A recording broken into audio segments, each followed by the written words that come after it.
The latest entrant into the race for the leadership role of the Liberal Party in Canada is Dr. Ruby Dhalla. She is a three-time MP, now a former MP in Canada of Indian origin. She was one of the first woman of Indian origin to have been elected as a member of parliament in Canada, and also now a hotelier, but has been an actor in the past. Been around here in the Hindi film circuit as well. Dr. Ruby Dhalla is the latest name that is doing the rounds. She's already been very active on social media, putting out her views. And she joins me from Canada. Let's see what she has to say on how confident she is in winning this race, because if she does, then she will become the next Prime Minister of Canada. Dr. Ruby Dhalla, thank you so much for joining us here on the network. Thank you so much, and it's a pleasure to be with all of your listeners who are listening to India today. Well, let's begin with the fact that you are not an MP right now, and you have put in your bid. What made you think that you should, or what were the considerations for you to think of getting into this leadership race? Well, first of all, I think that given that it's 2025, it was very important, also given the fact that our country is a country of immigrants, that we have the voices of diversity in the debate to elect the next leader of the Liberal Party and the next Prime Minister of Canada. I entered the race because the real election and the real race is about who, as the leader of the Liberal Party, can win against Pierre Poilievre and the Conservatives. Given my background as a businesswoman, as a healthcare provider, and as a three-time elected member of Parliament, and most importantly, given the fact that I have the ability to understand the struggles, the sacrifices, and the challenges that everyday Canadians are facing, I believe that I would be the best leader for the Liberal Party and the best Canada's next Prime Minister. Okay, but within the Liberal Party itself, Ruby, there is a very tough race. Now, we've seen what you put out on your X account, which is the percentage with which Pierre Poilievre is leading when it comes to Chrystia Freeland, a top contender for the leadership role of within the Liberal Party, and Mark Carney. Why do you think you stand a chance when you have such tough contenders already in the race? The simple, one-word answer is that I'm an outsider in the race. We have a total of 6 candidates that are running, for the leadership position to become Canada's next Prime Minister. And out of all 6 candidates, there is only one candidate, which is myself, who has not been involved with the current administration. All of the other 5 candidates have either been ministers or advisors or served as MPs. I myself have not been involved or connected with the Trudeau administration, and I believe that our party and our country is looking for a fresh face with someone who has a fresh vision and, most importantly, has fresh ideas. Okay, so you clearly are saying that choose an outsider and reject Trudeau 2.0, because anybody from this list who comes about is Trudeau 2.0. 100%. And, I find it very confusing that the very people that actually helped, create these policies, helped design the policies that resulted in our party being at some of the lowest in the polls in history, and have also resulted in Canada taking sort of a dismal turn, not only domestically, but also globally, now actually, want to fix the system. So they broke the system, but now they say that they're going to fix the system. So it really makes no sense to me. And that's why I think that we are gaining a tremendous amount of momentum, both in terms of our members that we have signed up, in terms of the people that are getting involved. Okay, so if you could just explain to us what really happens from here on. Prime Minister Trudeau has announced his resignation, waiting for the next leader to be announced in the party. So whoever becomes the chief of the party, leader of the party, becomes the Prime Minister automatically. And then you go into elections. Is that the case? Yes, almost. It's a very unique and unprecedented time in Canadian history. As you shared, that the Prime Minister Justin Trudeau tendered his resignation, and he said that we would actually have a leadership race within the Liberal Party, and the person that will get elected as a leader will become Canada's Prime Minister on March the 9th. After that, on March the 24th, the House will be called back. And when the House calls, there will be a confidence motion. And at that vote of confidence, we will then see what type of support the government gets, and that will determine when an election is called. That's very interesting. So from March 10th up until when the elections are held, there will be a prime minister, and it could very well be you making history. First Canadian prime minister of color, of Indian origin, and in terms of the support system from the party, what's the kind of support, Ruby, that you're expecting? You know, my campaign is focused on the grassroots and the members of our party. The members of our party and the grassroots of our country want to have their voices heard. And I have committed to them that I will stand up for Canadians and I will fight for Canada, not only here at home, but also internationally, because I believe that we can make Canada great. I intend to showcase everything Canadian, whether it's Canadian products, Canadian people, Canadian businesses. I want to ensure that I put Canada back on the map once again as Canada's Prime Minister. Okay, you're sounding very much like a person from the neighborhood who just became president of the most powerful country in the world, American President Donald Trump, where he has been, his entire campaign has been about making America great again. So where do the two sides meet over here? Because he's been rather aggressive when it comes to Canada. You know, and I intend to be, aggressive too. And my strategy for my campaign is based on listening to Canadians across this country. My strategy for my campaign is not based on listening to anyone outside of Canada. And I know that Canadians want to ensure that we promote our country, that we promote, Canadians from coast to coast to coast. And we need to start ensuring that we promote our resources, our products, our people, because we have so much to offer as a country. And I will be very aggressive in this fight. I'm very passionate about it because I love my country. And I see what has happened in the last, 10 years. And it honestly, in some cases, is very heartbreaking. And I think that we are better than that. We can do better. We will do better. And that is why I have said in my election campaign that Canada's comeback starts now. Right. But he's quite determined. It's almost like making fun of Canada, calling it the 51st state. But in your posts and messaging to not just America, but to your own people, you've made it very clear that you need to strike a deal with Donald Trump and that he's a businessman, you're a businesswoman, you understand how business works, and he's not going to engage anybody from the Trudeau administration. So there is a real need for change. Do you think President Trump will engage you and will listen to what you have to say? He'll have no choice. I never ever back down from, any type of negotiation, or I never back down from a fight. And I'll tell you one thing, if Ruby Dhalla is Prime Minister of Canada, no one will be laughing at us because I intend to ensure that we are respected on the world stage. And that includes getting respect, commanding it, and demanding it from the President of the United States. Do you think Canada has lost respect under Trudeau, and how so? And do you think you have become a matter of joke?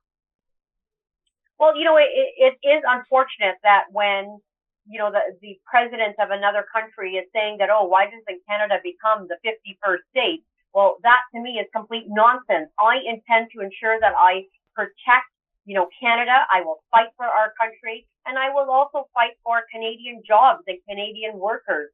And like you said earlier on, he is a businessman. I am a businesswoman. The one quality you learn in business is how to negotiate deals. We sit in a lot of boardrooms. We don't negotiate deals in battlefields. We negotiate our deals in boardrooms. And we will come out winning out of this because we have the art of negotiation. I am a fighter. I have met many Donald Trumps in my career, as a businesswoman. So for myself, I know that I will come back winning for our people and winning for our country. When you say our people, again, you're standing very strong and you're saying that you're going to fight Trump. And in that, you've made very strong statements when it comes to illegal immigrants. It's almost like you're echoing and saying exactly what he's been saying. It seems like both the leaders come from the same space, same ideology, same thought process. But how are you going to tackle illegal immigration in Canada? Quite a few of these immigrants actually try going into the United States of America. Well, our ideologies are slightly different. My priority, as the leader of the party and the prime minister will be to do what is in the best interest, of my country and our country here in Canada and for the Canadian people. That will be my first and foremost priority. When it comes to, negotiating a deal, it is not about creating an adversarial or a fighting type of relationship. We need to ensure that we work together to achieve the best results for both of our countries, because implementing tariffs, in Canada, and if we go and put retaliatory measures, dollar for dollar for the American product, what is going to end up happening is that on both sides, the Canadians and the Americans, everyone will end up suffering. So we need to, take a step back from any type of political rhetoric, and we need to do what is required for the job to be done for both countries and both of our, citizens to be able to prosper, not only for their jobs or their workers, but also for businesses in our country to succeed. We are much stronger together than we will be if we start going apart.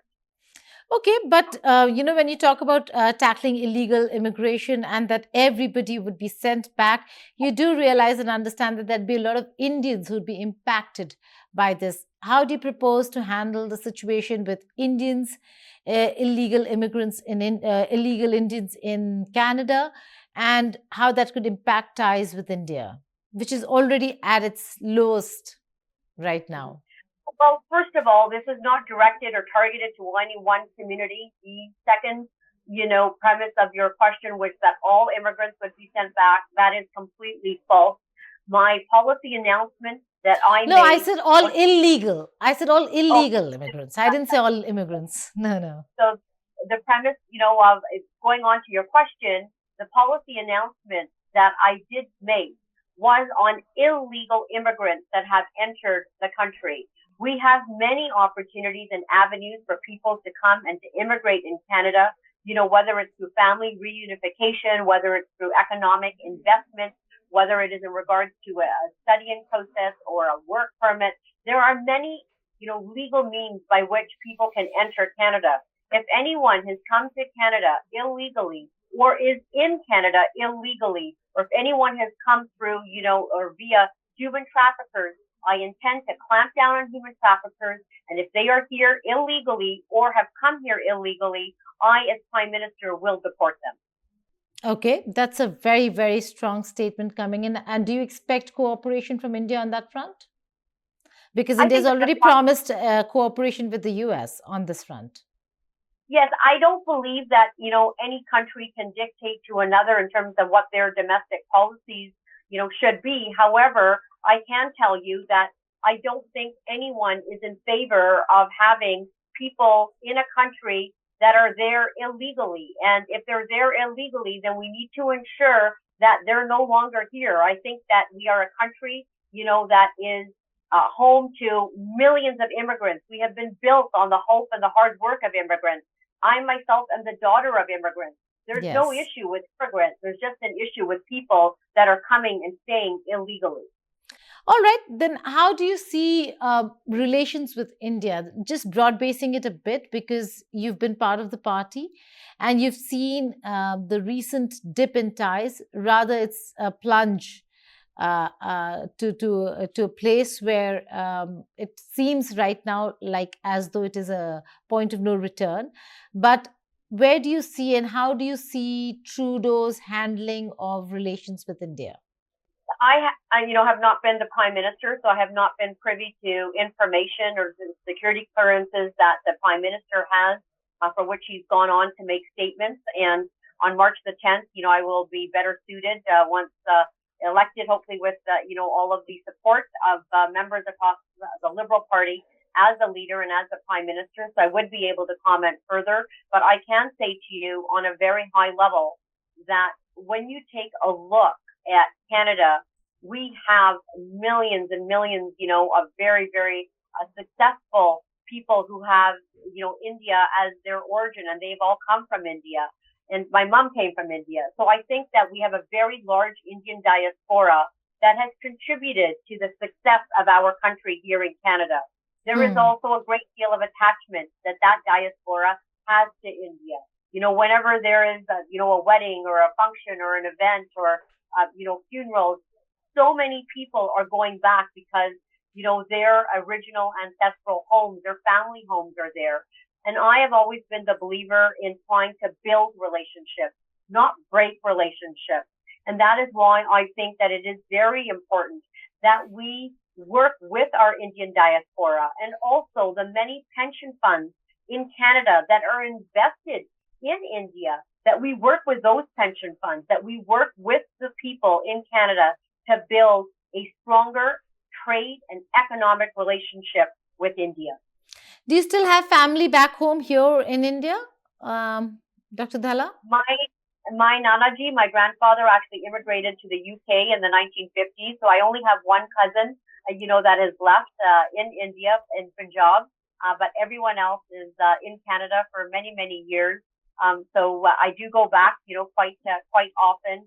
And I just think it is one of the most beautiful and spiritual places in the world. And you still speak Hindi and Punjabi?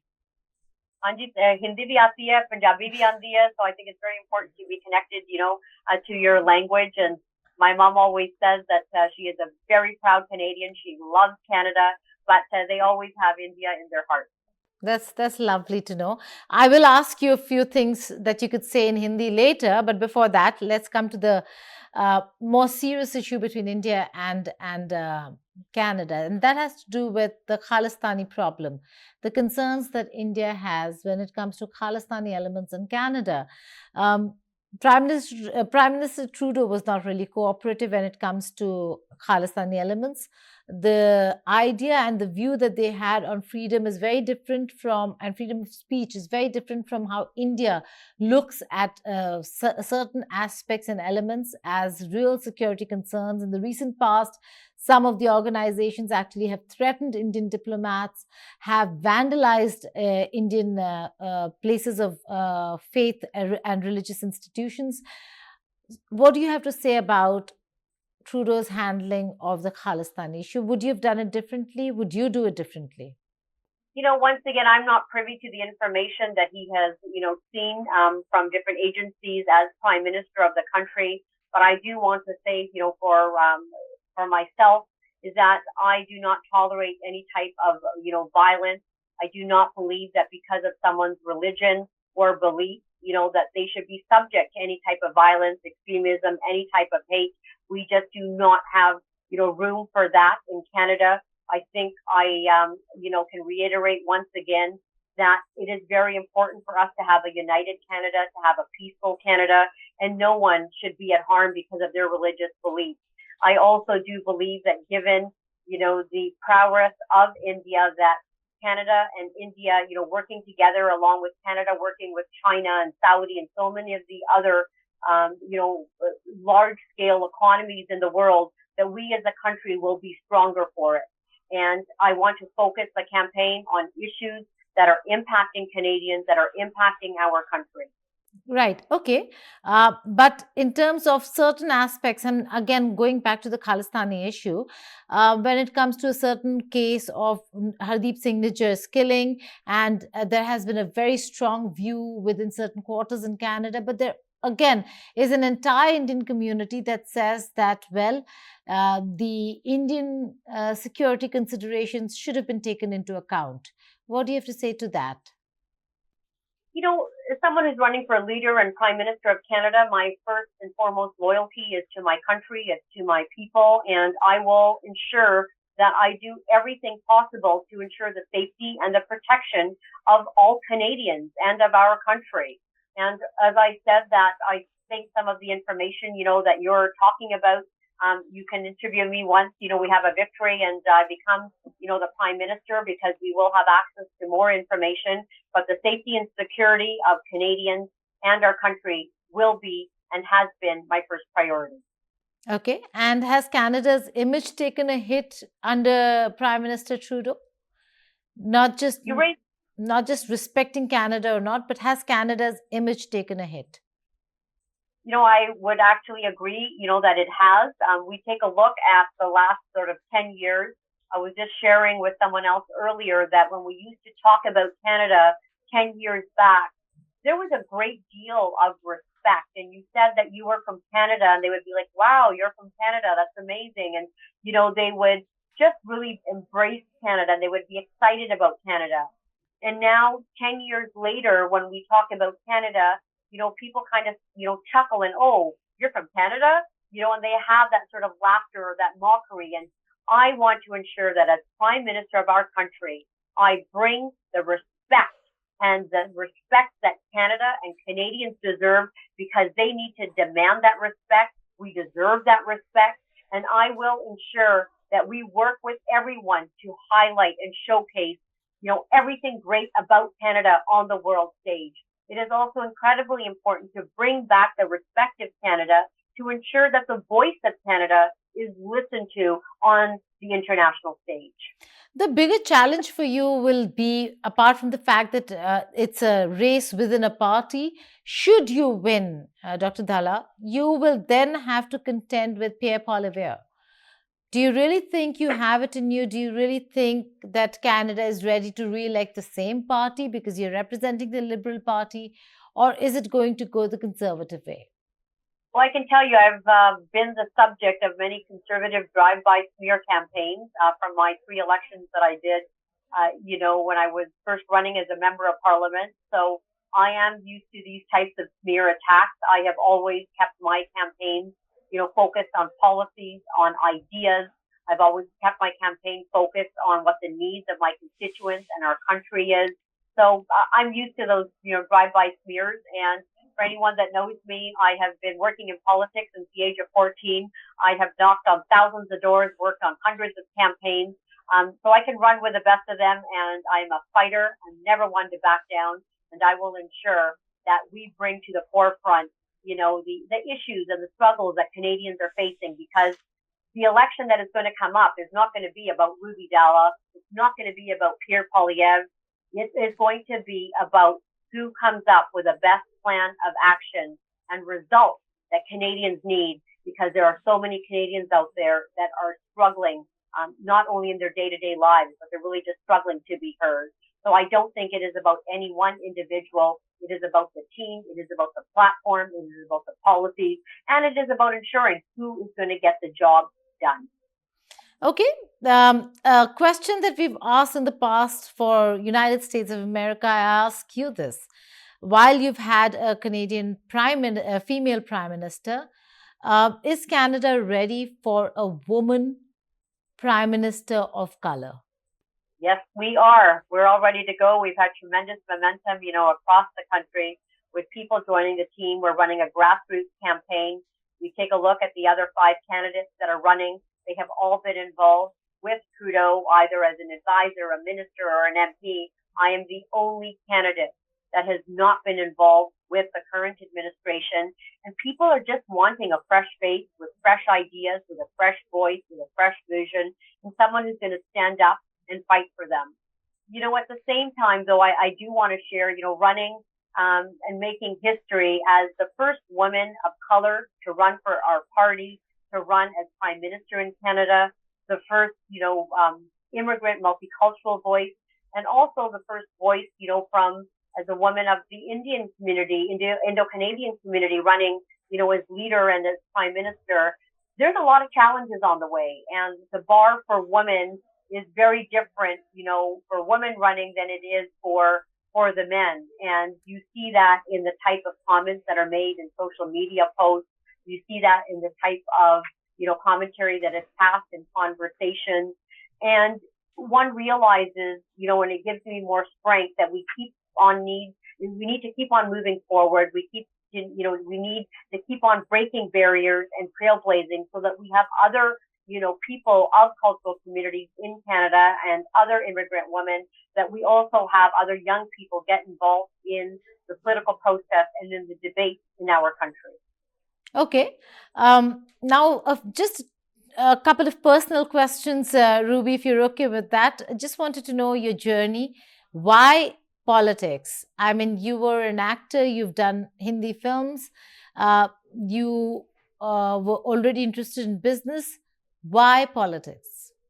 I honestly think that it's a calling from God, and God, opens paths and opens doors for you to be able to go and serve a higher purpose. And even when I was unsure, months ago, to enter the leadership race, because it is a very big commitment, God opens the doors for you and says, listen, your purpose and path in life, this is your calling to be able, to do public service and to be a voice for the people. And I am just so humble and grateful that we have the support of so many across the country, that God has blessed me with this opportunity to serve, because I have dedicated, my entire life to public service. That's nice. What was the reaction of your family when you told them that you'd be running for the prime minister's position? Well, my, mom, she's always been very, very supportive of everything I've done, but she's like, any mother, she's always, worried if, I've eaten or not, and how it's going to be, and will everything work out. So she is, the typical Punjabi mother in that respect. But like all moms worried about their children, she only wants the best for me, but she is my strongest champion, always supporting me. She's here every day at the campaign office, and without her blessings and her love and her support, I would not be able to be here today. Okay. Now, about your Indian roots, is there a favorite actor, favorite film, favorite dialogue, favorite song? Well, the first movie I ever saw growing up was Siddha. So I think that is one of my, favorites, with Amitabh Bachchan and with Rekha. Okay. And do you remember the song? Do you sing? Can you sing? Oh, I don't remember the songs. I have to get back to you on that one. Okay. And in terms of food, is food always Indian at home, or do you do Western as well? It's always very mixed. Being born and raised in Winnipeg, we were exposed to so many different types of cuisines. But when I have Indian, I love butter chicken and I love naan. Okay. So, Ruby, if and should you win, we will wait to see you maybe in India, and sooner than later. And if that happens, it's going to be a treat of butter chicken and naan over some lovely Hindi music and Hindi, Punjabi, English conversations. Thank you so much for joining us here on the network. I'd like to be here today with India.